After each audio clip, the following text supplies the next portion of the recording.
legal when it's clearly not, and then provide remedies for consumers so that when they purchase this, they could sue the pants out of the sellers, which could spook them and make them exit the Maryland marketplace. That's one option. If we wanted to go even further, we could even require the sellers to explicitly state up front that it's illegal, that what they're selling is actually illegal to use in many or most states, or specifically illegal in Maryland. And then we could provide civil remedies for that as well. So that would be a stronger step. But the idea here is really kind of trying to go at this with a kitchen sink approach, full pronged approach, two-pronged approach of both combating the behavior itself and the people that are using this, but also the sellers who very much know that these are illegal, but they're lying to consumers so that they can profit from it. Yes. So anyway, those are the things we're kicking around, Delegate. And I saw your hand up. I don't know if you put it down. I don't know if you have anything else or if anyone else has any thoughts. Sorry, I have thoughts. Yeah, well, hit us with them. I love that. I love the idea of saying they have to actually say it's illegal, because I do worry a little bit. I think this is a great bill. I'm 100% in favor of it as is, but I do worry a little bit that some people wouldn't know that it was illegal. So I love the idea of doing that, but whatever it takes to pass it, because I think it's really important. Great. Hi Awesome. there, I'm sorry, I couldn't get to my my mute button fast enough when you called on me. Yeah, I agree. I think that's a great idea. In addition, though, I would not be comfortable with making it a secondary offense, because this really is a primary offense, and this is to evade tolls and tickets directly. So I think that's how we should handle it. But I know there may be others who disagree. Okay. Great. Thank you both. Any other thoughts on this? Again, we're not going to vote today, but just any other thoughts to get off your chest before we come back and hit you with some amendments next week? Delegate Terrazzo. On that one, I'm a little more leaning towards the secondary. I just wanted to weigh in on that. Okay. Appreciate that as well. Question. Delegate Healy.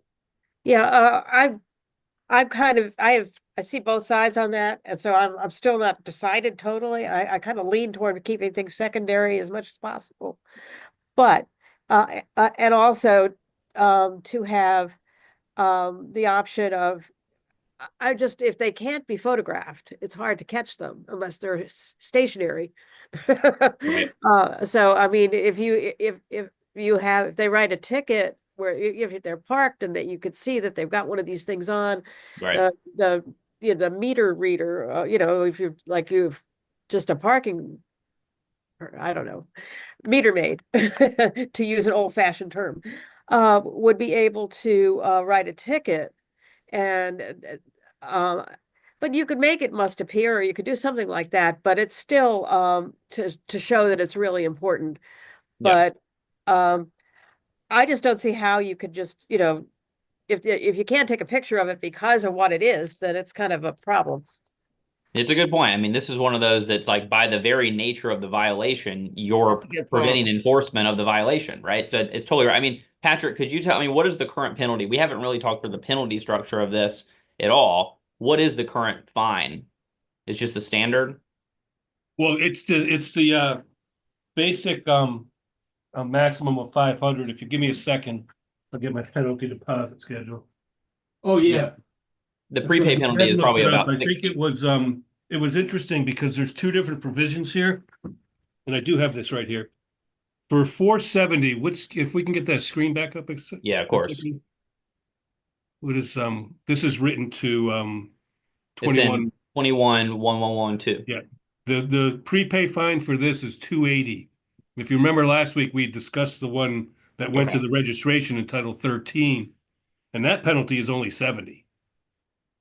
Okay. So but this would be 280. This would be 280. Right, prepay. Okay. All right.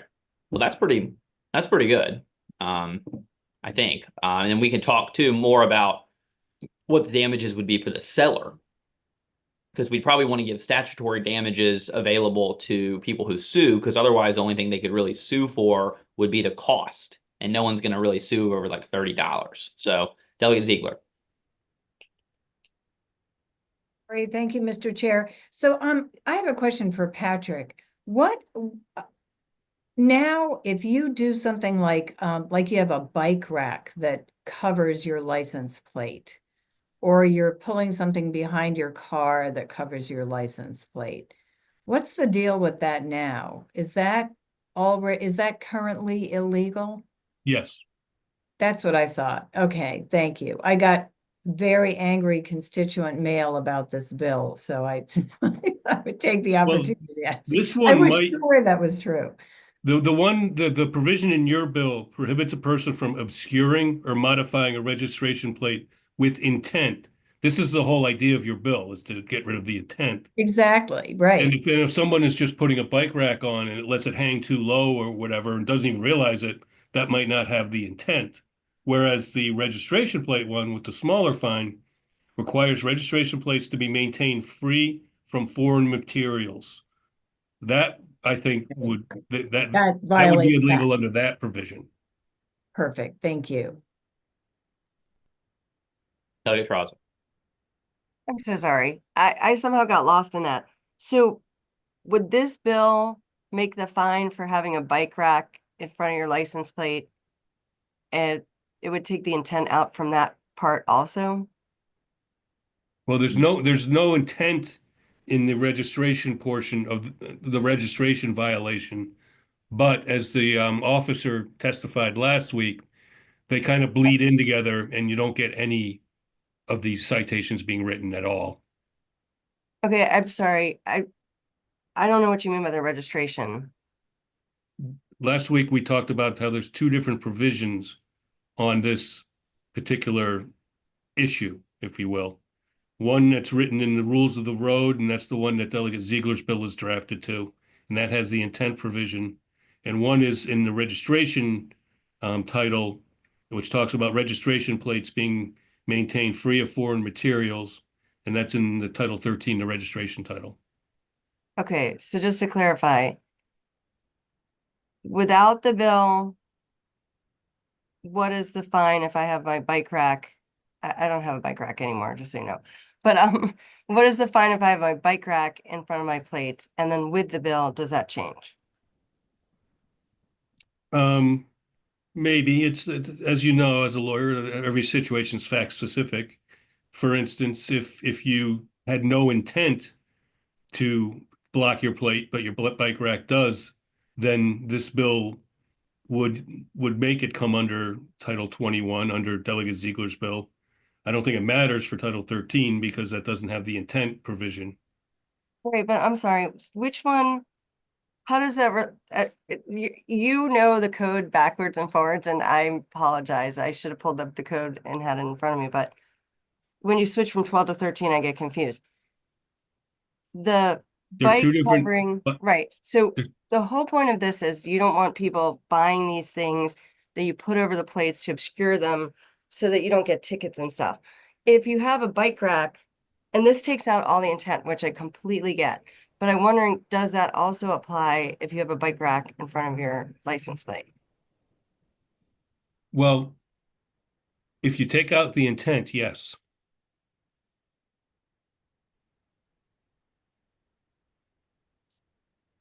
Okay, Because you're obscuring a registration plate. thank you.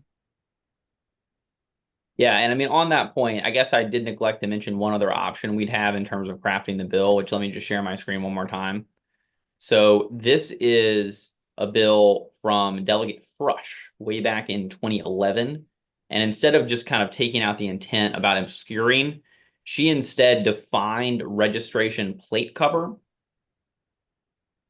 and then said what that means. And so one option we would have is instead of making obscuring, like removing intent to the obscuring part, we could actually just sort of steal this from Delegate Frush's bill and instead say that you can't have, whether it's intentional or not, this bill didn't pass. So you can't have a registration plate cover on your vehicle, period.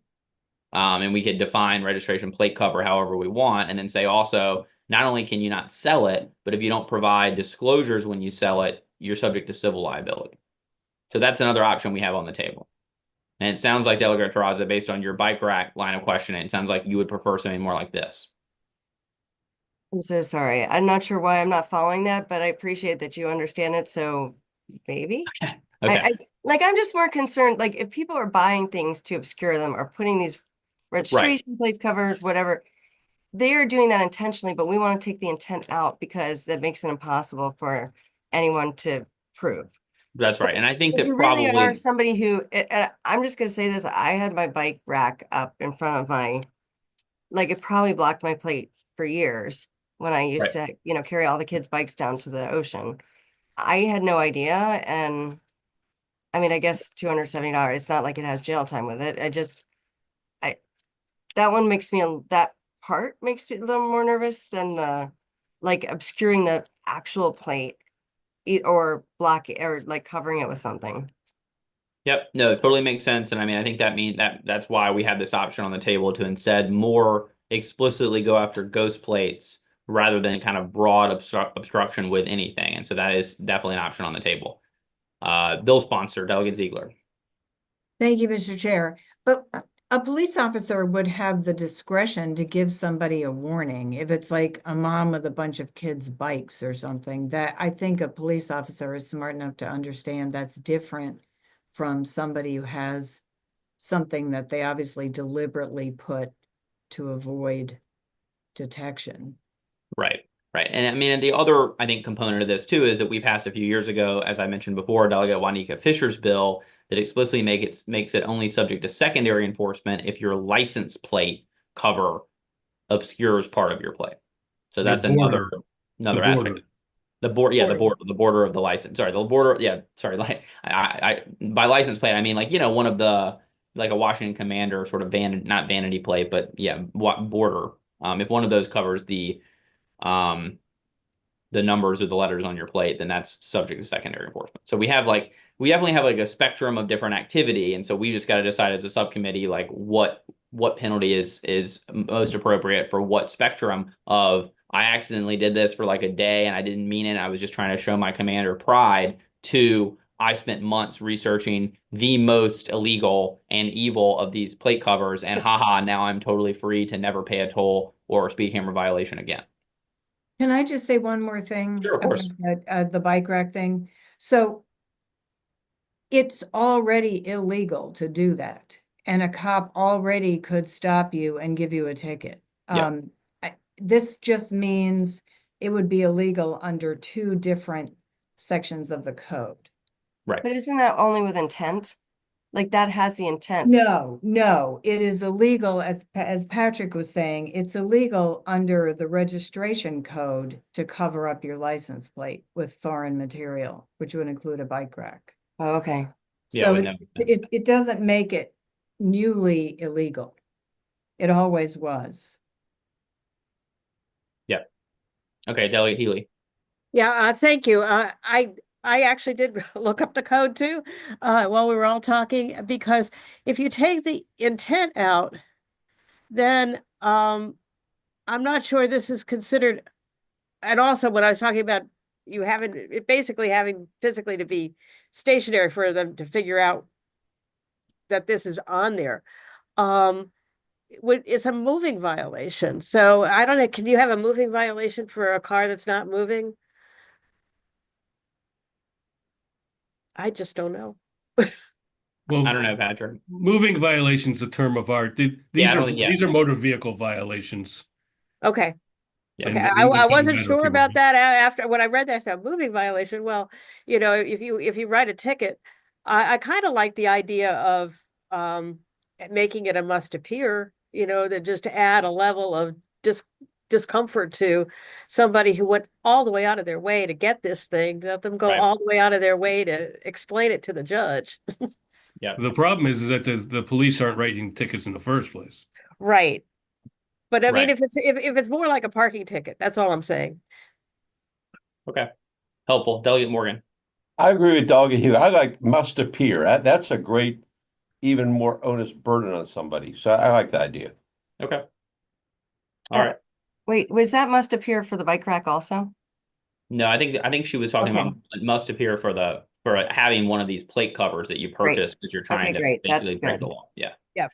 All right, great. Awesome discussion on that, guys. Let's move on.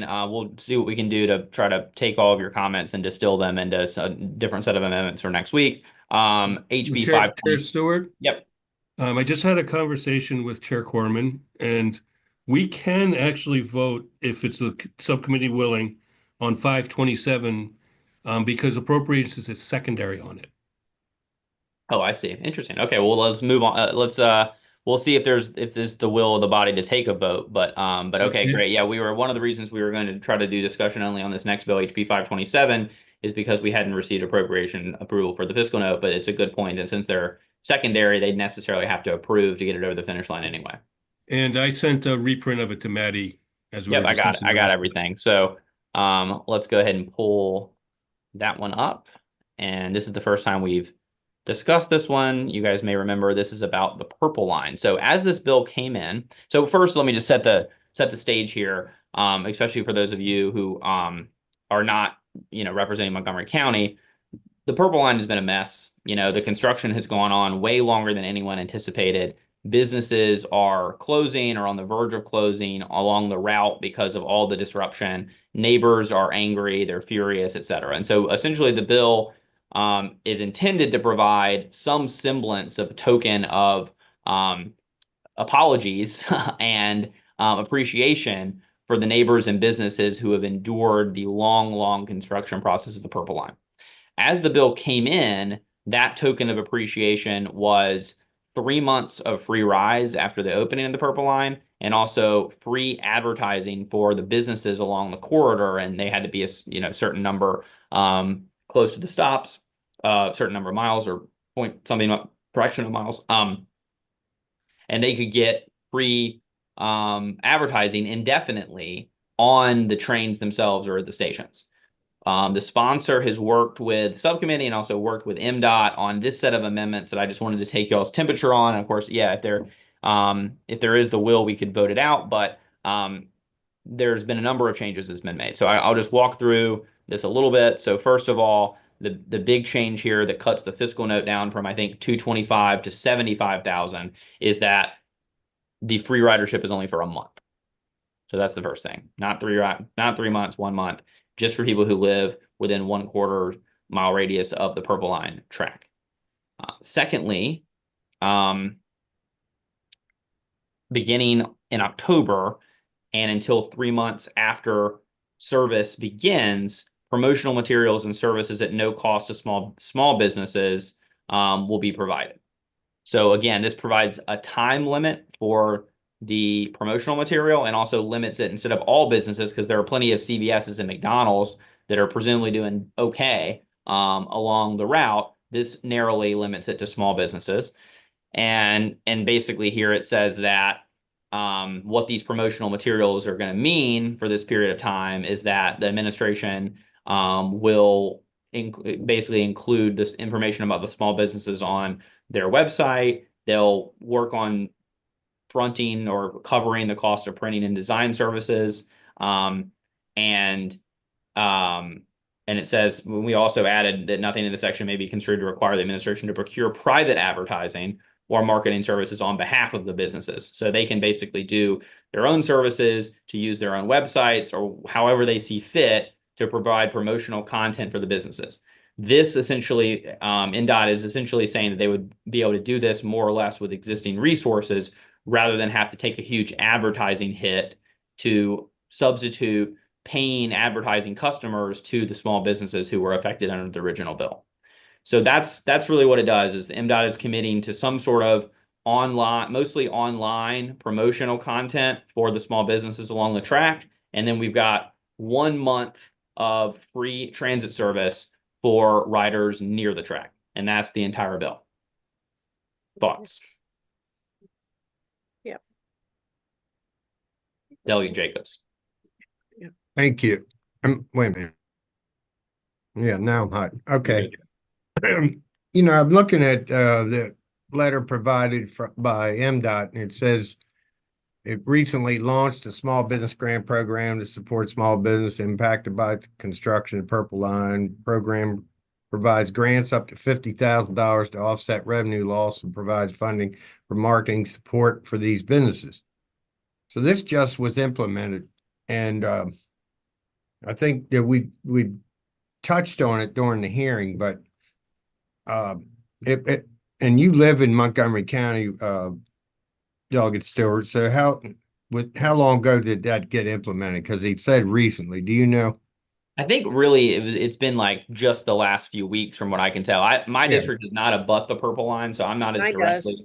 impacted by that. Yeah, Delegate Healy's is, but that grant program I think recently launched, as in I think it was this session. Yeah, my understanding was it was like within weeks ago. That's I'm just trying to Right. figure out how long ago, because they're already they've already got a program. They just started with grants up to 50,000 and also funding for marketing support. So I'm just wondering why we're doing this. Yeah, I mean, I think that the reason that MDOT provided these amendments here to limit the advertising is I think that they see this, first of all, as not an additional expense for them to provide some promotional materials on their website. And I think they also see it as kind of part of that broader grant making effort, would be my best shot at it. But certainly, I mean, if any of our friends from MDOT want, if Matt or whomever want to turn their camera on and chat about this, you're welcome to. All right, there's Matt. Matt, you want to just give us a little bit of color here about the amendments and about how this fits in with the grant program? Sure. Matt Michler, Director of Government Affairs for MDOT Secretary's Office. I really can't say too much more on this than what Delegate Stewart said it very eloquently. This really is just an additional tie-in, an additional supportive effort that we can do for the businesses that are in the impacted area. The focus really is on how we leverage our existing resources. As the bill came in, when it was talking about putting this advertisement on the vehicles or at the stations itself, just given the nature of how the advertising works with the Purple Line agreement, there would have been a cost to that, even though we retain advertising rights. So this is just trying to find a way to kind of balance efforts, lower the overall costs, but still do good work to be supportive of these businesses. As mentioned, you're looking at print services that we can offer in our own in-house print shop, as well as digital advertising through our websites. I would just also note that we're working closely with partners in Montgomery County, including Silver Spring Regional Center and the Montgomery County Business Center, on the launch and promotion of both the Purple Line Small Business Grant Program, and we're committed to continuing that collaboration. Appreciate it, Matt. Very helpful. Delegate Morgan. Thank you, Doug. How do we know? I know I would probably never ride the Purple Line, even know where it is, quite frankly. How do you know who lives within a quarter mile? Yeah, it's a great question. I actually had the same thought when during the bill hearing too. Essentially we've given discretion to MDOT to figure out how they would implement this program. I would assume that you'd have to, if you want one of these cards, you'd have to go online, or when you wanted the free service, you'd get a transit card that is essentially pre-stocked with free rides that are set to expire at a certain time, 1 month after the launch, and you'd have to provide your address to get that. Matt, I mean, do you guys have any thoughts about how you'd implement that, and whether you'd provide proof of address or anything like that?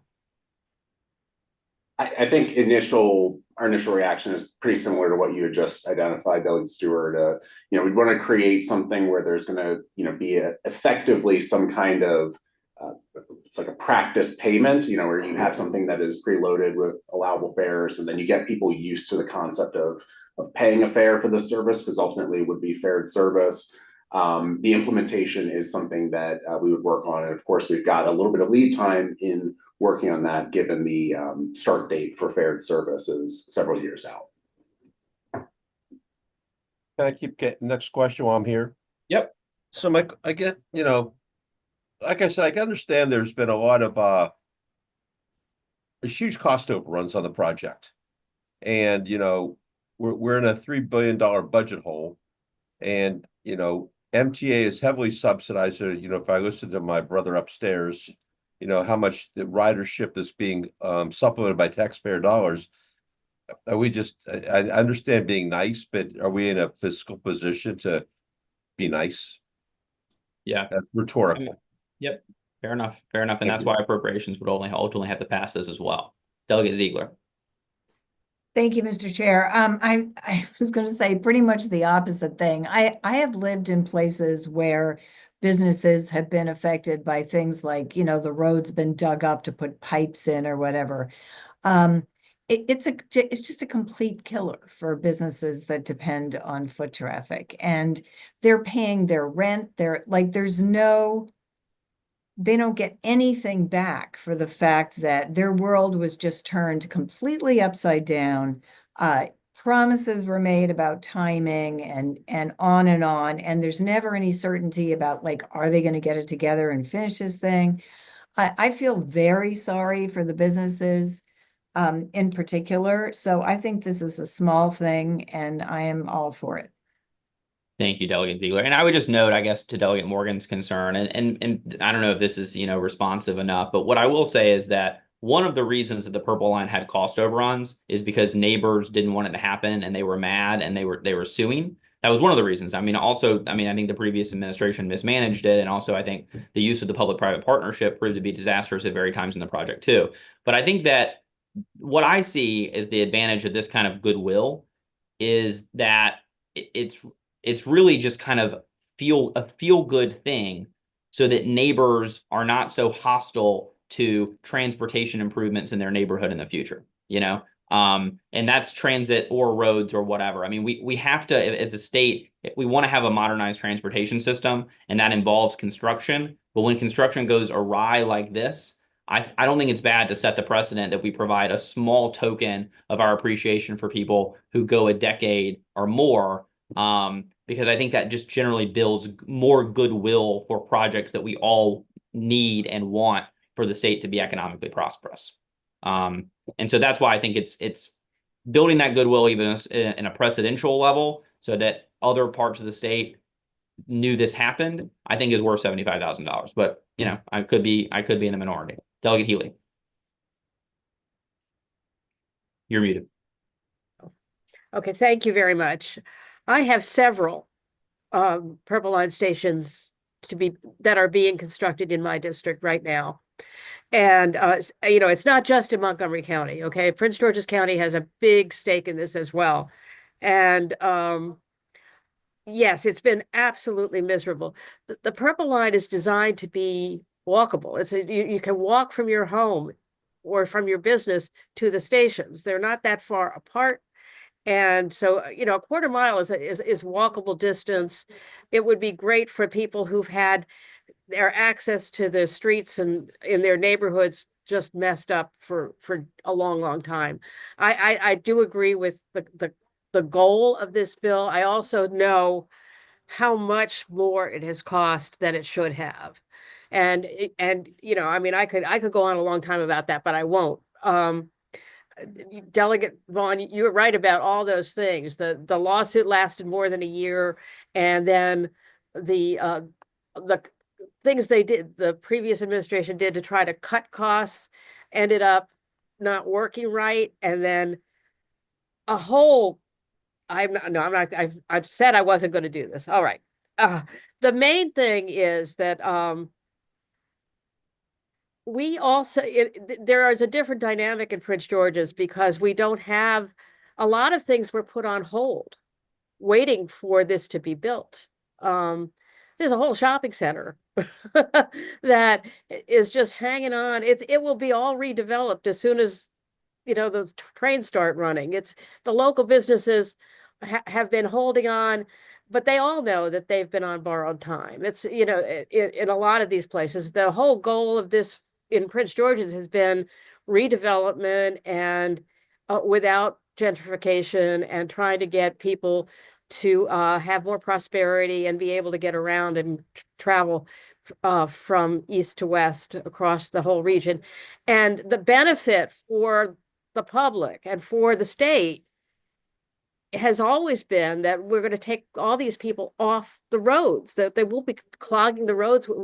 The roads are so clogged now because of the construction, but when the trains start running, all those people that had to drive will be able to take the train, and that will help everybody. So there's a public good in all of this. It's not just being nice. it's a benefit to to the whole region. Yep. So that being said, I think, trying to get it down to a manageable number. I appreciate what MDOT is doing.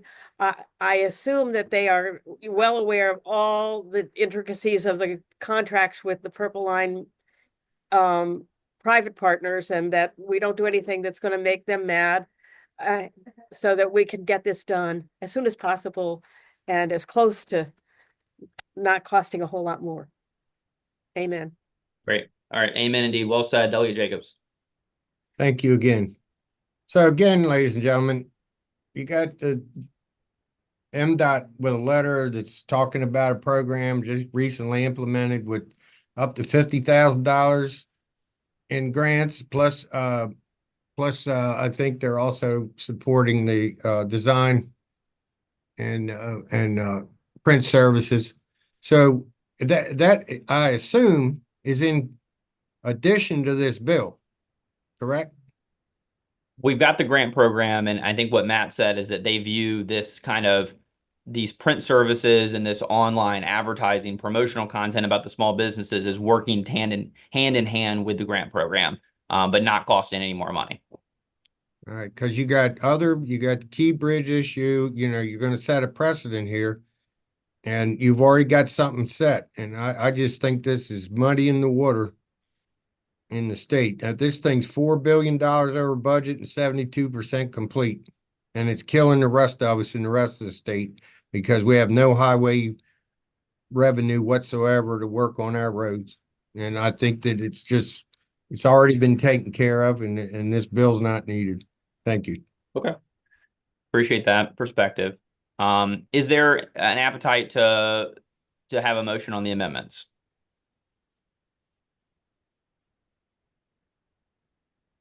I will move the amendments. All right. Is there a second? I'll second.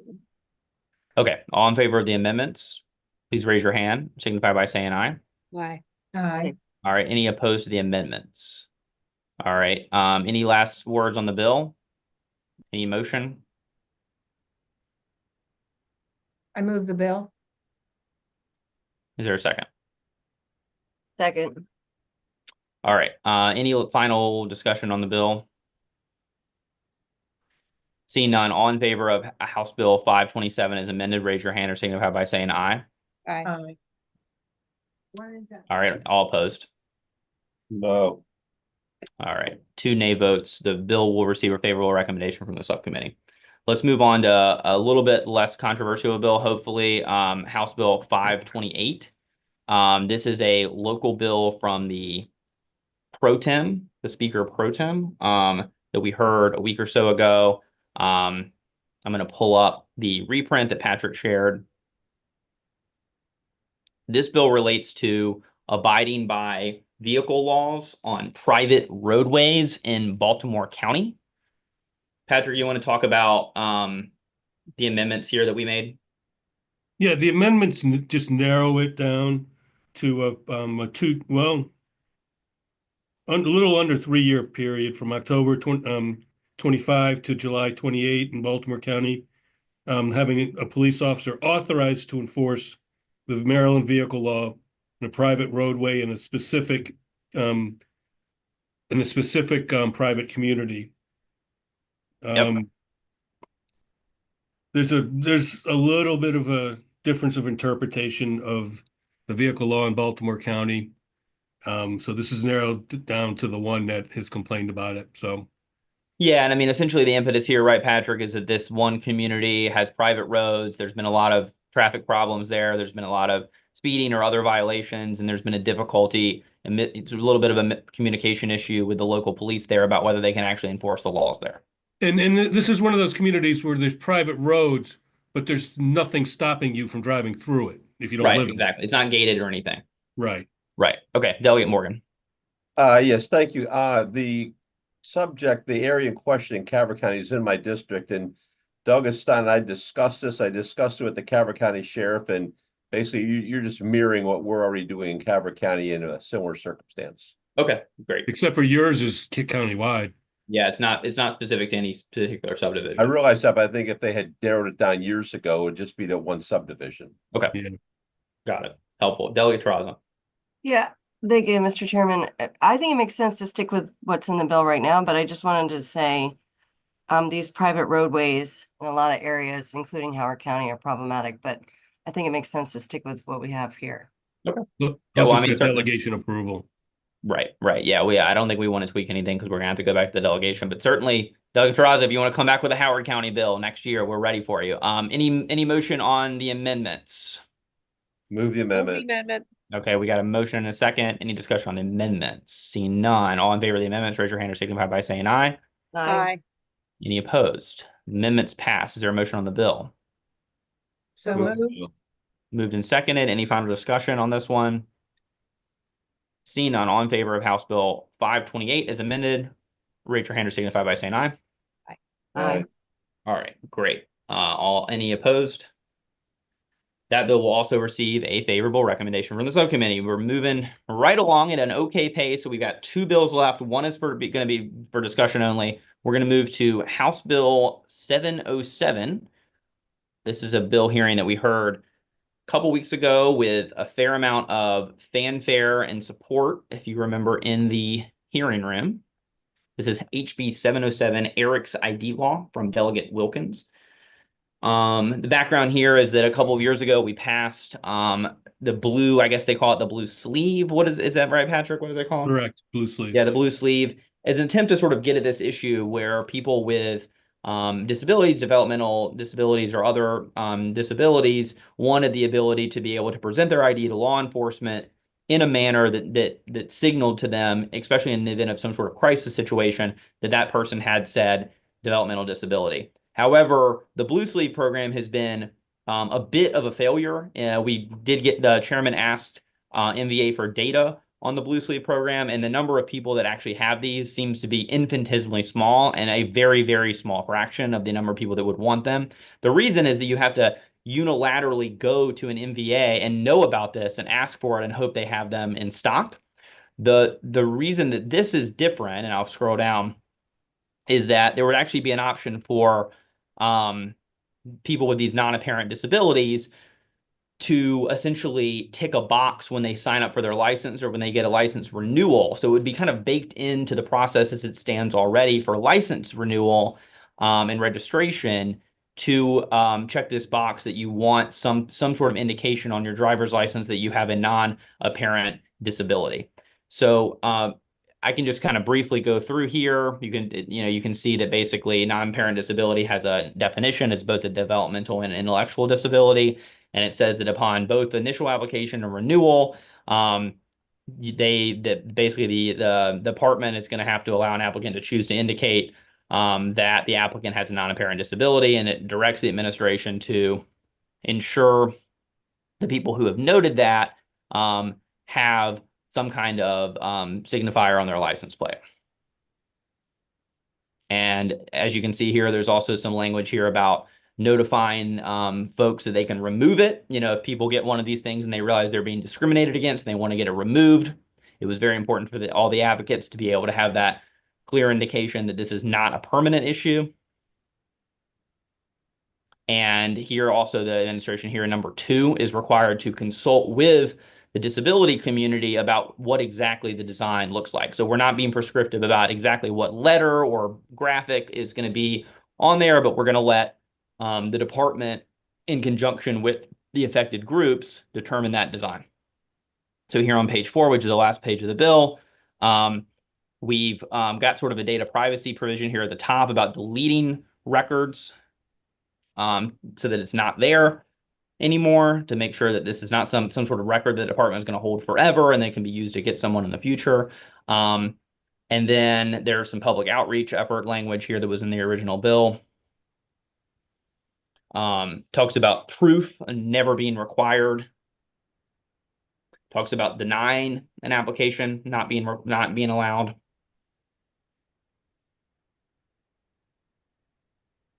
Some more language about Non-disclosure. non-disclosure, exactly. Patrick, did I miss anything here? No, that's pretty much it. Okay. So there are some amendments. Any thoughts? Delegate Terrazzo. No, I I love this bill. I know that Delegate Jones had this bill quite a while ago, and I had this drafted a couple years ago as Erin's law after her daughter, and the disability community felt like there's more to work out, and so I'm so appreciative that Delegate Wilkins worked that out with them, and I think it's a really important bill. Great. Appreciate that. And thank you for your past work on it, Delegate Terraza. Delegate Ziegler. Thank you, Mr. Chair. On 12306 on page 3, it says that non-apparent disability means, and then it says it includes developmental disabilities and intellectual disabilities. Does that mean that some other non-apparent disability would be excluded? No. I don't think so. No. Okay, so it's a but not limited to. Exactly. Exactly. Okay, great. That's Just Thank you. making it clear what we mean, but without being, too prescriptive. And just to be clear, if you ever see this issue again, it's a rule of interpretation of the code that includes means but not limited to. It's like Okay, it's like an Inclusion, not exemplar. exclusion. It's like an exemplar sort of thing, just to make it easier for judges if they ever wanted to parse this. Excellent, thank you. All right. Any other thoughts? All right. Any motion on the amendments? Move favorable. Okay. Move in favor on the amendment, second on the amendments. All those in favor of the amendments, please raise your hand or signify by saying aye. All Aye. opposed to the amendments. Amendments pass. Is there a motion on the bill? So moved. Okay, got a motion. Is there a second? I'll second. Okay, great. Any final thoughts on this bill, HB 707? Seeing none. All in favor of House Bill 707 as amended, please raise your hand or signify by saying aye. Aye. Any opposed? All right, that bill will also receive a favorable recommendation from the subcommittee. We did actually have one final bill on the list, which is House Bill 744, but I'm going to take the chair's prerogative and just hold that because we were only going to do discussion only anyway. So I'll let you guys I'll give you some homework to take another look at Delegate Wims's bill, House Bill 744 on reckless driving.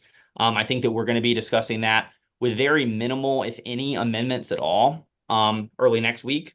And so just take a look at that yourself. We can hold off on the discussion. If you have any, suggestions or concerns about that, please reach out to me. The reason we weren't going to vote today is because there is a bit of a fiscal note that we need to get worked out. And so I'm not 100% sure that will be worked out. So rather than discuss it today, let's just wait till we get some approval and we'll discuss that in full next week. In terms of scheduling, I think that we are going to be on for a Tuesday meeting, probably after bill hearings, but just keep an eye out on your email or I'll make some announcements. But I think that we'll probably meet and very, very likely we'll meet twice next week, once on Tuesday and once on Thursday. Great. Any other comments for the good of the order? See you at dinner. Yep. Appreciate y'all.